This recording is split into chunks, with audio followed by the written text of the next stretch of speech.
Hello friends, स्वागत है आपका मेरे यूट्यूब चैनल लीगलाइजेशन सर में। फ्रेंड, आज के सेशन में हम बात करने वाले हैं निगोशिएबल इंस्ट्रूमेंट एक्ट के सेक्शन 9 और सेक्शन 10 के बारे में। इससे पहले हमने सेक्शन 8 तक पढ़ा था, जहाँ पे हमने लास्ट सेक्शन में होल्डर के बारे में पढ़ा था कि होल्डर कौन होता है। और आज के सेशन में हम डिस्कस करेंगे कि सम्यक अनुक्रम धारक, that means holder in due course कौन होता है। ठीक है, तो चलिए स्टार्ट करते हैं आज का सेशन। और यदि आपने मेरे पहले के लेक्चर नहीं देखे तो मेरे चैनल पे जाके देख सकते हैं। ठीक है, तो सारे लेक्चर वहाँ पे आपको मिल जाएंगे। तो चलिए स्टार्ट करते हैं आज का सेशन। इस वीडियो को लाइक करें, हमारे चैनल को सब्सक्राइब कर बेल आइकन जरूर प्रेस करें हमारी न्यू वीडियो सबसे पहले देखने के लिए। अब यहाँ पे सेक्शन 9 बात करता है आपका सम्यक अनुक्रम धारक, ठीक है, होल्डर एंड ड्यू कोर्स के बारे में। तो सम्यक अनुक्रम धारक से कोई ऐसा व्यक्ति अभिप्रेत है, ठीक है। इसी जो बैरेक्ट में जो लैंग्वेज लिखी गई है ये आपको काफ़ी टफ लगेगी, ठीक है। तो इससे पहले कि हम ये पढ़ें और हम एक एग्जाम्पल देखते हैं, ठीक है। उसके बाद आपको बैरेक्ट के एक एक वर्ड आपको क्लियर हो जाएगा, ठीक है। तो चलिए एग्जाम्पल देखते हैं।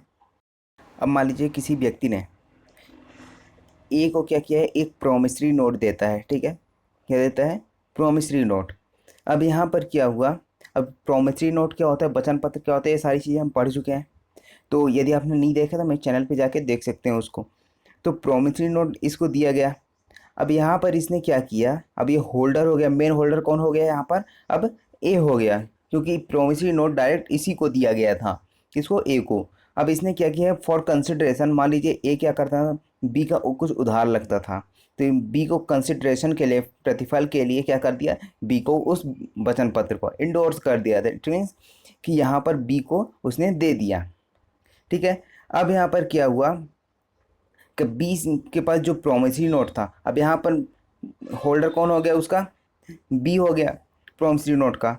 अब यहाँ पर क्या होगा, मान लीजिए सी ने क्या किया, इस प्रोमिसरी नोट को चुरा लिया। यहाँ पर जो सी उस प्रोमिसरी नोट को क्या कर लेता है, स्टोर कर लेता है, चुरा लेता है, तो ये गलत तरीके से किया गया है, ठीक है ना। तो यहाँ पर ये होल्डर नहीं माना जाएगा उसका। लेकिन अब यहाँ पर क्या किया, कुछ प्रतिफल के लिए, मान लीजिए सी क्या करता था, डी का उधार लगता था, तो यहाँ पर प्रतिफल के लिए क्या कर दिया, डी को उस जो वही प्रोमिसरी नोट था उसको इंडोर्स कर दिया, इसको ट्रांसफ़र कर दिया कि आप जो है उससे पेमेंट ले सकते हैं, ठीक है ना। लेकिन ये क्या करना होगा, जो ड्यू डेट होगी उसके पहले ये सारी चीज़ें करनी होगी। जो भी बिल ऑफ एक्सचेंज है, प्रोमिसरी नोट है या फिर चेक है, यदि आप उसको इंडोर्स कर रहे हैं तो वहाँ पर क्या करना होगा, उस जो भी ड्यू डेट है उसके पहले वो ट्रांसफ़र करनी हो किसी अन्य व्यक्ति को, ठीक है। तब यहाँ पर क्या हुआ कि यदि मान लीजिए जैसे अब डी के पास वो प्रोमिसरी नोट आ गया, अब यहाँ पर क्या होगा, ये जो सी था वो गलत तरीके से चुरा के लाया था वो, ठीक है ना। अब यहाँ पर जो सी था वो उसके लिए एंटाइटल नहीं था, किसके लिए, पेमेंट प्राप्त करने के लिए। क्यों? क्योंकि इसने गलत तरीके से प्राप्त किया था, प्रतिफल के लिए इसने प्राप्त नहीं किया था, ठीक है ना। तो यहाँ पर क्या है, इन दोनों के बीच कोई प्रतिफल नहीं था, फिर भी यहाँ पर सी के पास वो प्रोमिसरी नोट आ चुका है। तो यहाँ पर क्या होगी, जब सी के पास आया है और जब इसने डी को ट्रांसफ़र किया, तो यहाँ पर जो भी इसके पहले के इफेक्ट रहे होंगे, जो भी कमियां रही होगी, वो सारी चीज़ें क्या होगी, दूर हो जाएंगी, ठीक है ना। एक नए तरीके से क्या हो जाएगा, उस प्रोमिसरी नोट में सारे राइट्स इसको मिल जाएंगे, ठीक है ना। यदि डी नहीं जानता है, ठीक है ना, यदि डी को पता है कि ये चुरा कर लाया है फिर भी मुझे दे रहा है, तब यहाँ पर डी भी होल्डर नहीं कहलाएगा, ठीक है। अब यदि मान लीजिए डी को कुछ भी पता नहीं है, तो यहाँ पर क्या है, डी एंटाइटल है कि जो भी उस वचन पत्र में पेमेंट है, ठीक है ना, रकम लिखी हुई है, वो क्या करे, उस वचन पत्र में जो भी रकम लिखी है उसको प्राप्त कर सकता है, ठीक है ना, उसका हकदार होगा। लेकिन यहाँ पर सी नहीं होगा, ठीक है। तो यहाँ पर अब डी कौन हो जाएगा, डी यहाँ पर होल्डर एंड ड्यू कोर्स कहलाएगा, ठीक है। तो डी जो है अब क्या कर सकता है, जो पीछे प्रायर पार्टीज हैं उन पे स्यू कर सकता है, किसके लिए, जो भी उसको पेमेंट नहीं मिलता है, ठीक है। तो जो भी उसमें इफेक्ट वगैरह हो और उसके लिए स्यू कर सकता है कि मुझे पेमेंट नहीं दिया गया है, ठीक है। लेकिन जो यहाँ पर होल्डर है, मेन होल्डर है, वो क्या कर सकता है, वो जो भी प्रायर पार्टी उस पर स्यू नहीं कर सकता है, ठीक है, केस नहीं कर सकता है। तो ये है आपका होल्डर एंड ड्यू कोर्स। तो यहाँ पर लास्ट में किस कौन आ जाता है, होल्डर एंड ड्यू कोर्स आएगा। ये प्रायर पार्टीज में क्या कर सकता है, केस कर सकता है। तो ये है आपका होल्डर एंड ड्यू कोर्स। तो अब यहाँ पे हम डायरेक्ट में देखते हैं कि सम्यक अनुक्रम धारक से कोई ऐसा व्यक्ति अभिप्रेत है जो वचन पत्र, विनिमय पत्र या चेक, यहाँ पर तीनों चीज़ें आएंगी। ठीक है, तो उसमें वर्णित रकम के, ठीक है, तो जो इस निगोशिएबल इंस्ट्रूमेंट में जो भी रकम लिखी हुई है उसके देय होने से पूर्व, ठीक है ना, जब उसकी ड्यू डेट आएगी उसके पहले ही, और ये विश्वास करने का कि जिस व्यक्ति से उसे अपना हक व्युत्पन्न हुआ है उस व्यक्ति के हक में कोई त्रुटि वर्तमान थी पर्याप्त हेतु रखे बिना। ठीक है ना, तो जैसे मैंने वहाँ पे एग्जाम्पल बताया था कि जैसे डी है, अब उसको नहीं पता है कि जो सी था वो उस जो प्रोमिसरी नोट था उसको चुरा कर लाया था। ठीक है, तो यहाँ पर यदि डी नहीं जानता है तो वो क्या होगा, वो होल्डर एंड ड्यू कोर्स कहलाएगा, उसको पेमेंट मिलेगी। ठीक है, तो क्योंकि इसको यदि नहीं पता है तो इसके पहले जो भी इफेक्ट रहे होंगे उस निगोशिएबल इंस्ट्रूमेंट के, ठीक है, वो सारे इफेक्ट खत्म हो जाते हैं। ठीक है ना, गलत इफेक्ट जो भी रहे होंगे, उसने चुरा कर लाया, कैसे लाया, क्या कैसे लाया, ठीक है ना, ये सारी चीज़ें खत्म हो जाती है जब अगले पार्टी को उसको उसके बारे में कुछ भी नहीं पता है। ठीक है, तो यहाँ पर क्या हुआ कि कोई त्रुटि वर्तमान थी पर्याप्त हेतु को रखे बिना, ठीक है ना, कि उसको भी नहीं पता है कि जो भी त्रुटि है कि नहीं है। ठीक है ना, उसको ऐसा पता है कि जो पिछला पार्टी था जैसे सी था वो क्या था, इंटाइटल है उस प्रोमिसरी नोट को होल्ड करने के लिए उस दशा में जिसमें कि वाहक को देय है। अब यहाँ पे वाहक कौन हो गया, जो लास्ट में डी था वो कौन कहलाएगा, वाहक हो गया या फिर पाने वाला कहलाएगा। क्यों, क्योंकि लास्ट में जो बचा है होल्डर एंड ड्यू कोर्स, जो उसके पास प्रोमिसरी नोट है उसने होल्ड करके रखा हुआ है। ठीक है, तो वहाँ पर होल्ड करके रखा हुआ है, धारक हो गया, होल्डर एंड ड्यू कोर्स हो गया, तो यहाँ पर उसको पेमेंट मिलेगी। ठीक है, तो उस पर प्रतिफलार्थ काबिज हो गया है। काबिज का मतलब क्या है, अंतरित हो गया है, अथवा उस दशा में जिसमें कि वह आदेशानुसार है उसका पाने वाला पृष्ठांकित हो गया। ठीक है, या तो आदेश किया गया, जैसे डी है, अब डी के पास आ गया था वो प्रोमिसरी नोट, अब यहाँ पे ये किसी को आदेश भी कर सकता है कि तुम जाके पेमेंट ले लो। ठीक है, ये सारी चीज़ें कहलाएंगी सम्यक अनुक्रम धारक थी। ये होल्डर एंड ड्यू कोर्स कौन कहलाएगा, डी नंबर, और जो ए था वो मेन होल्डर कहलाएगा। ठीक है ना, तो ये हो गया आपका होल्डर एंड ड्यू कोर्स। अब आते हैं आपका सेक्शन 10 में।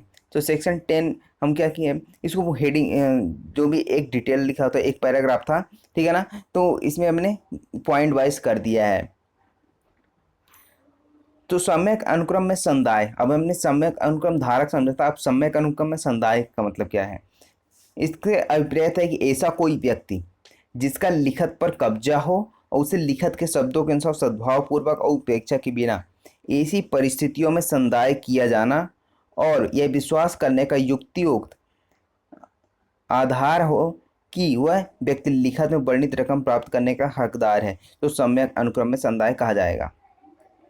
ठीक है ना, अब मान लीजिए जिस व्यक्ति को पेमेंट करना है, मान लीजिए ए है, ठीक है ना, और यहाँ पे बी, अब मान लीजिए बी क्या है, पाने वाला है। ठीक है ना, जो लास्ट में होल्डर एंड ड्यू कोर्स जैसे बचा था तो वो कौन था, पाने वाला, अर्थात उसको पेमेंट मिलनी है। तो यदि मान लीजिए ए को ऐसा पूरा कन्फर्म है, पूरे सद्भाव पूर्ण विश्वास है कि ये जो बी है इसने होल्ड करके रखा हुआ है जो प्रोमिसरी नोट या फिर विनिमय पत्र वगैरह, चेक वगैरह, ठीक है, यदि ए को पूर्ण विश्वास है कि ये प्राप्त करने का हकदार है, ठीक है, जो भी पैसे हैं, रकम लिखा हुआ है उस इंस्ट्रूमेंट में उसको प्राप्त करने का हकदार है, तो यहाँ पर डी को पेमेंट कर दिया जाएगा और वह क्या कहलाएगा, सम्यक अनुक्रम में संदाय कहा जाएगा। और यदि मान लीजिए ए को इस बारे में पता है कि उसने क्या किया है, जो भी प्रोमिसरी नोट है या फिर बिल ऑफ एक्सचेंज है वो क्या किया है, चोरी करके लाया है, तो वहाँ पर वह सम्यक अनुक्रम में संदाय नहीं कहा जाएगा। अब यहाँ पे बात करें धारक और सम्यक अनुक्रम धारक में अंतर, holder and holder due course. ठीक है, तो वहाँ पर जो ट्रांसफ़र हो रहा था, ठीक है ना, इंडोर्स किया जा रहा था ए से बी में, बी से सी में, जो भी प्रोमिसरी नोट था, ठीक है ना, तब यहाँ पे क्या था, वो फॉर कंसिडरेशन होना चाहिए था, लेकिन ए के लिए कंसिडरेशन के नहीं के लिए हो या ना हो कोई इसमें मायने नहीं रखता। क्यों, क्योंकि यहाँ पर मेन कौन होता है, यहाँ पे होल्डर ही होता है, प्रोमिसरी नोट इसी को मिलने वाला है। लेकिन उसके बाद इंडोर्स किया जा सकता है बी को, सी को, डी को, कितने भी व्यक्ति को यहाँ पे इंडोर्स किया जा सकता है, बट यहाँ पर क्या है, जो ड्यू डेट है उसके पहले ही ये सारी चीज़ें करनी होगी, अदरवाइज वो ऐसा नहीं माना जाएगा सही तरीके से। ठीक है, तो यहाँ पर सबसे पहले बात करें होल्डर में, तो होल्डर में क्या है, कोई व्यक्ति जो बिना प्रतिफल परिक्राम लिखत प्राप्त करता है। ठीक है, तो जैसे होल्डर हो गया जो, जैसे वचन पत्र, ए ने क्या किया, ए वचन पत्र लिखता है और बी को दे देता है कि जो भी पेमेंट है वो मैं आपको कितनी निश्चित तारीख पे कर दूंगा, ठीक है ना। तो उसके ड्यू डेट आने से पहले ये क्या कर सकता है, वो सारी चीज़ इंडोर्स कर सकता है, इससे प्रतिफल के लिए करेगा, ठीक है ना। तो यहाँ पर यही बताया गया है कि कोई व्यक्ति सम्यक अनुक्रम धारक तभी बनता है जब प्रतिफल दिया जाता है। अब मान लीजिए ए ने बी को दिया है, तो ये तो प्रतिफल के लिए नहीं होगा, ठीक है ना, बिना प्रतिफल के होगा, क्योंकि होल्डर यही है मेन उसका। लेकिन यहाँ पे क्या है कि प्रतिफल के मान लो बी क्या करता है, सी का उधार लगता है, तो यहाँ पे क्या करेगा, बी इसको दे देगा उस प्रोमिसरी नोट को कि आप जाके ए से पेमेंट ले लीजिए। तो ये हो गया आपका होल्डर एंड होल्डर ड्यू को उसमें पहला डिफरेंस, कि यहाँ पे कंसिडरेशन रहेगा, और लेकिन यहाँ पे जो मेन होल्डर है उसके बीच कंसिडरेशन कोई सवाल ही नहीं होता उठता, ठीक है। अब यहाँ पे दूसरा पॉइंट है, यदि परिपक्वता अर्थात परिपक्वता की कहाँ पे बताया गया है, सेक्शन 22 में बताया गया है, उसकी तारीख के बाद भी मिलता है तब भी वो धारक बन सकता है, ठीक है ना। यदि परिपक्वता की तारीख बीत जाती है उसके बाद भी क्या रहेगा, होल्डर होल्डर रहेगा, ठीक है ना, बना रहेगा। लेकिन इसमें परिपक्वता के पहले ही सभी कार्य करने होंगे जो होल्डर एंड ड्यू कोर्स होते हैं, ठीक है ना, जैसे बी सी डी ये सारे रहे थे, ठीक है ना, कि बी जैसे था और सी था, उसने कुछ टाइम पीरियड के लिए उस इंस्ट्रूमेंट को होल्ड करके रखे हुए थे, ठीक है।